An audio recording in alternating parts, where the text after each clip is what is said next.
জেঠাই আপনি এটা কি করছেন? মানে এটা বাইরের ছেলের সামনে মানে কথায় বলে না, জম জামাই ভাগনা তিন নয় আপনা। হ্যাঁ মানে আমি যদি এখন বাড়িতে গিয়ে ওকে বলি যে তোমাদের বাড়িতে কিরকম অশান্তি হয় কিরকম অশান্তি হয়, তখন কি হবে? না জেঠাই বাদ দিন, নিজেদের মধ্যে ব্যাপার তো মিটিয়ে নেবে। খুব শেয়ানা হয়েছো তুমি না, খুব শেয়ানা।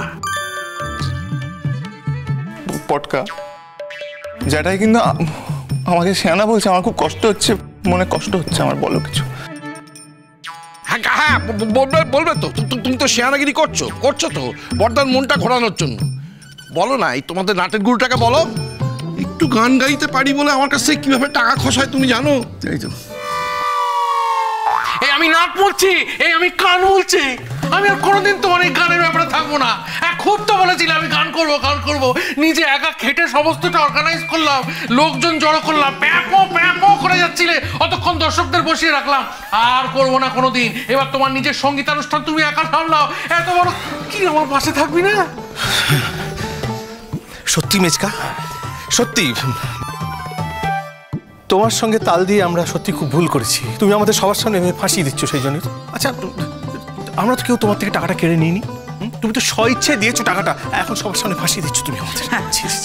কিন্তু তোমার ভারী অন্যায় মেচকা, খুব অন্যায়। তুমি নিজে গান গাইবে বলে সবকিছু করার পর এখন এমন ভাব করছো যেন আমরা তোমার কাছ থেকে জোর করে টাকাটা নিয়ে নিয়েছি, কেড়ে নিয়েছি একেবারে। কি তুমি ওদের দলে ভিড়ছো কেন? তোমাকে তো আমি ভালো মেয়ে বলে জানতাম। তুমি তো আমার সবটাতেই ভালো বলো, মানে তুমি তো আমার টাকা বাঁচাতে চাও, এখন ওদের দলে কেন ভিড়ছো? কি করবো বলো তো? এখন এরকম বললে হবে নাকি? তুমি তো এখন সবাইকে কাঠগোড়ায় দাঁড় করাচ্ছ, এখন আমি তোমার দলে থাকবো কি করে, বুঝতে পারছো না?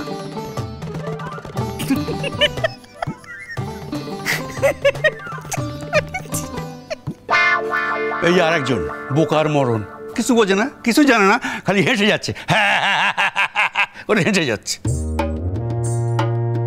কি বললে তুমি? আমি বোকা? সন্দেহ আছে নাকি? লেগেছে আগুন, ব্যাস আমার উপর থেকে তাপ চলে গেল বাবা, আমি বেঁচে গেলাম। আচ্ছা কোথায়?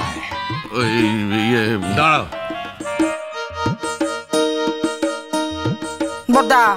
বদ্দা তোমার মেজাজ কিন্তু চড়ছে সমানে, তুমি বুঝতে পারছো তো সেটা? আরে মেজাজ না চড়ে কোনো উপায় আছে? ভাবতে পারছো খরচাটা কোথায় গিয়ে দাঁড়াচ্ছে? আমি তো 20 বাও জলে ঢুকে গেছি, এখন জল থেকে তুলবে কে আমাকে? এ কি না জেঠাই, তারাকে আমরা সবাই মিলে টেনে একেবারে তুলে নেবো জেঠাইকে, হয় না কি কখনো? হ্যাঁ এই তুমি কি আমার সঙ্গে তামাশা করছো? হ্যাঁ না জ্যাঠাই, ও তামাশা করেইনি। আচ্ছা তোমাকে ওর হয়ে কে ওকালতি করতে বলেছে? না জ্যাঠাই, কেউ বলেনি, আমি এমনি। মানে জ্যাঠাই আমি তো ভালোর জন্যই পুরো কথাটা বলছিলাম আপনাকে। আপনিই তো বললেন যে বুক অবধি আপনার ডুবে গেছেন আপনি, যদি জলটা আর উঠে নাক অবধি চলে আসে তাহলে তো নিঃশ্বাসের প্রবলেম হবে। ভালো ভেবেই তো বললাম আমি, আমাকে আবার দোষ দিচ্ছে।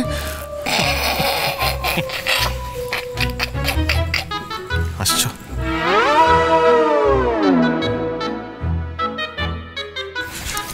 কোনোদিন কথা বলবো না। আমি একা যদি কেসটা খেতাম, একা সমস্ত বাঁশটা খেতে হতো। দেখ বলটা তোর দিকে দিয়ে দিলাম, কেসটা ভাগাভাগি হয়ে গেল। তো একটু বোঝ না, রাগ করছিস কেন? আচ্ছা ঠিক আছে, হ্যাঁ ঠিক আছে। সব থেকে শেয়ানা কে বলতো? কি রে? ভাবিনি, একবার চুপ করে নিজের ঘরে বসে আছে।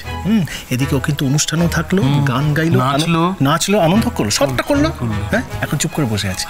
দোষের ভাগী হবে না, যত হব আমরা, মানে আমরা খেটেও মরবো আর আমরাই দোষের ভাগী হব। তাই না? তাই আসতে পারি? কি হলো রে?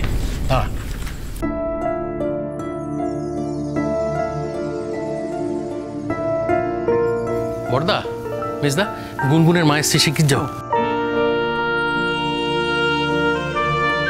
ও বড় বৌদি, কি হয়েছে? কি হলো? দেখো কে এসছে, যাও।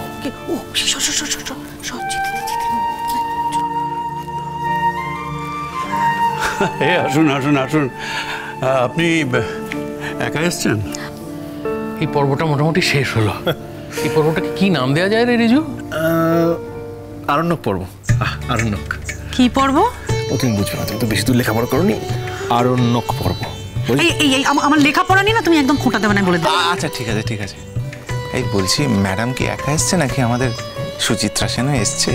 হ্যাঁ এলে তো ভালোই হতো, কারণ আমাদের উত্তম কুমারও তো বাড়িতেই। পড়কা ডাকবো নাকি তাকে? বাবিনের শাশুড়ি এসছে, তাকে তো ডাকাই উচিত। আপাতত এদিকটা কি হচ্ছে চল দেখি। আগে চল। হ্যাঁ, একাই এসেছি আসলে, কিছু শপিং করার ছিল তো হঠাৎ করে আমার মেয়ে কালকে রাত্রিবেলায় বললো, তো ভাবলাম সকাল থেকে শপিংটা শুরু করে দিই। কিছু ইম্পর্টেন্ট জিনিস মনে করে দেওয়ার তো কেউ নেই। এসো এসো এসো, নিয়ে এসো, ভেতরে নিয়ে এসো তাড়াতাড়ি। তোমার নামটা যেন কি ভাই? আমার নাম চিনি। চিনি, তোমার দাদার ঘরটা একটু দেখিয়ে দাও তোদের। কোন দাদা? কোন দাদা আবার কি? আমার জামাই তোমার নিচের দাদা, আমি সৌজন্যের ঘরের কথা বলছি। ওটা দাঁড়িয়ে আছে, ওদের ঘরটা একটু দেখিয়ে দাও। ও আচ্ছা সোনাদা। আচ্ছা আচ্ছা আপনি বসুন না, আমি সোনাদাকে ডেকে আনছি। না না, আমি কেন কথা বলবো? ওরা যাবে, ওরা উপরে যাবে। যে কি ব্যাপার কিছুই তো বুঝতে পারছি না। না না, কে যাবে? আমরা তাহলে বাবিনকেও নিচে ডাকতে পারি। না, আপনারা এত কম বোঝেন না, তা নয়। না আসলে আপনি বুঝিয়ে বলতে পারছেন না, আপনি ঠিক করে বুঝিয়ে বলুন, আমরা বুঝতে পারবো। ঠিক আছে ঠিক আছে, আগে আপনি আসুন, ভেতরে আসুন, একটু শান্ত হন। এরা কারা? আরে আমি ঠিক কথাই বলছি, আপনারা বোঝার চেষ্টা করছেন না। মানে আমি আমার মেয়ে বিয়ে করে এসে যেই ঘরটায় থাকবে, আমি সেই ঘরটা দেখিয়ে দেওয়ার কথা বলছি অ্যাকচুয়ালি। ওরা সেই ঘরে যাবে না, আমরা এখনো বুঝতে পারছি না যে ওরা ওপরে যাবে কেন, মানে কি আছে ওতে? একটা এসি মেশিন আছে আর একটা ছোট ফ্রিজ আছে। এসব কি হবে? কি আশ্চর্য, এয়ার কন্ডিশন দিয়ে কি হয় আর ফ্রিজ দিয়েই বা কি হয় জানেন না? কি হয় সেটা তো আমার জানা আছে, কিন্তু আমাদের বাড়িতে এটা কোন প্রয়োজনে লাগবে সেটা তো বুঝতে পারলাম না। আপনারা এখনো বুঝতে পারছেন না? আচ্ছা আমি বুঝিয়ে বলছি। দেখুন, ফার্স্ট অফ অল আমার মেয়ে এসি ছাড়া একদম থাকতে পারে না। আর সেকেন্ডলি আমি ওর ঘরে একটা ফ্রিজ অ্যারেঞ্জ করে দিচ্ছি। কারণ দেখুন, রাত্রিবেলা অনেক সময় খিদে পেতে পারে, জল পিপাসা পেতে পারে, একটু ফ্রুট জুস খাবে, হয়তো মনে হলো আবার ওপর থেকে নিচে নামতে হবে। সেই জন্য যাতে সেটা না করতে হয়, তাই আমি অ্যারেঞ্জ করে দিচ্ছি। আর এসি ছাড়া তো আমার মেয়ে থাকতেই পারে না। ইনফ্যাক্ট কালকেই আমাকে বলছিল যে ওদের বাড়িতে তো এসি নেই। আমার সাডেনলি ওটা স্ট্রাইক করলো যে সত্যি তো আমি সেদিন এসেছিলাম, আমি তো দেখলাম যে এসি নেই। হ্যাঁ, ওই ড্রয়িং রুমে যখন আমি বসেছিলাম বেশ আনকমফোর্টেবল ফিল করছিলাম। এসি নেই তো আপনাদের বাড়িতে, কিন্তু কিছু তো করার নেই। কিন্তু আমার মেয়ে এসি ছাড়া থাকতে পারে না, সেই জন্য আমি নিজে এটা অ্যারেঞ্জ করছি। আমি না হয় এই 2-4 মিনিটের জন্য আসলাম, চলে গেলাম, আমার তো কোনো প্রবলেম হবে না। কিন্তু আমার মেয়ে তো এখানে থাকতে আসছে, আমার মেয়ে এখানে থাকবে, নাইট স্পেন্ড করবে, একটু তো প্রবলেম হবে। সেই জন্য ওর ঘরটা, আমাকে তো ঘরটা দেখতেও দেওয়া হলো না। ঘর অনুযায়ী একটু পাওয়ারটা বেশি রেখেছি। অ্যাকচুয়ালি আমার মেয়ে একটু চিল্ড এসিতে থাকতে হ্যাবিচুয়েটেড ছোটবেলা থেকে, বুঝতে পেরেছেন? সেই জন্য এই অ্যারেঞ্জমেন্টগুলো করা আর কি। গুনগুন বলেছে যে গুনগুনের এসি চাই, তো গুনগুন তো সে কথা আমাদেরও বলতে পারতো। না না, কি আশ্চর্য, ও আপনাদের কেন বলবে? আমরা ওর বাবা মা, আমাদের আগে বলবে, আমাদের না বলে আপনাকে কি করে বলবে? এই শিক্ষা আমি আমার মেয়েকে দিইনি। কিন্তু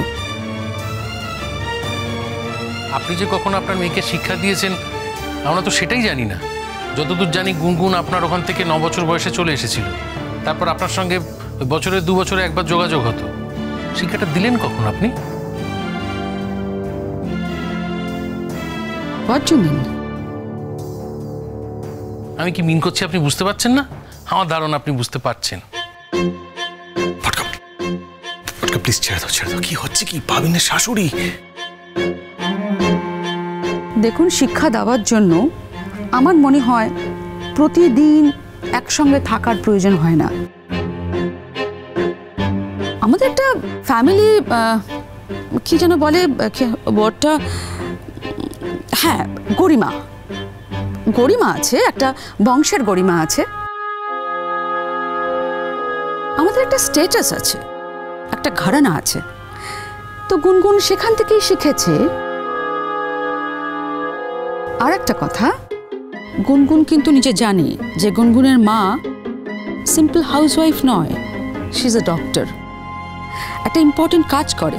তাই গুনগুন কখনো এক্সপেক্টই করে না যে তার মা সব সময় অন্যান্য ছেলে মেয়েদের মারা যেটা করে আর কি, সেরকমভাবে ওর সঙ্গে থেকে থেকে প্রতিদিন ওর সঙ্গে থেকে থেকে টেক কেয়ার করবে বা ন্যানিং করবে। বুঝতে পেরেছেন? না, ঠিক বুঝতে পারিনি।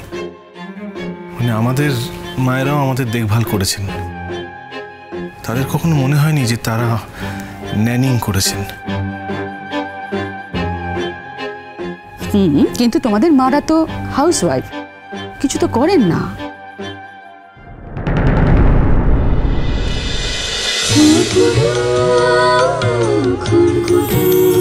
চলো চলো চলো চলো চলো পাল্টা